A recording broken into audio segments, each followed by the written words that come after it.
আমাদের আছে পিজিআর। এটা পিজিআরটা হচ্ছে হলো এটা হরমোনাল প্রোডাক্ট। আমরা বাচ্চা ছাড়া দেখতাম এক ফুল থেকে আরেক ফুল ছোঁয়ানোর মাধ্যমে পরাগায়ন করতাম।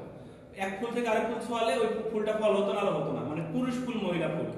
আর কীট পতঙ্গের মাধ্যমেও পরাগায়ন হতো, কিন্তু আমরা রাসায়নিক এবং কেমিক্যাল কীটনাশক যেগুলা ব্যবহার করে মাটির কিংবা গাছের যে অনেক কীট পতঙ্গ থাকতো, যেরকম উপকারী কীট পতঙ্গ, যেরকম মনে করেন যে বিগরুল, ভোমরা, মৌমাছি, প্রজাপতি, এগুলো কিন্তু ক্ষতিকর না, এগুলো উপকারী। এগুলো কিন্তু থাকে কোন টাইমে জানেন?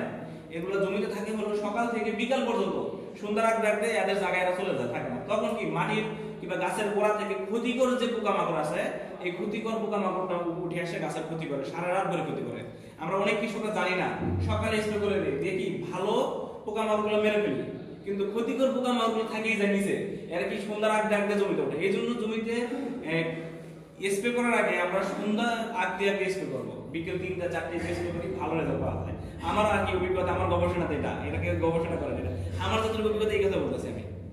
তাহলে কি যে ক্ষতিকর যে পোকামাকড়টা আছে এটা হলো গাছের নিচে থাকে, এটা আস্তে আস্তে যখন সন্ধ্যার আর বিকাল হয়, রোদের মধ্যে থাকতে পারে না, তখন আস্তে আস্তে উপরে উঠে গাছকে আস্তে আস্তে খায় নষ্ট করে দেয়, কিংবা অনেকভাবে ক্ষতিগ্রস্ত করে।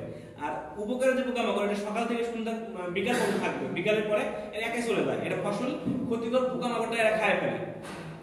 তাহলে আমাদের এই যে রাসায়নিক কেমিক্যাল ব্যবহার করে ক্ষতিকর এবং ভালো পোকামাকড় মেরে ফেলেছে, যার কারণে আমাদের জমিতে পরাগায়ন হয়।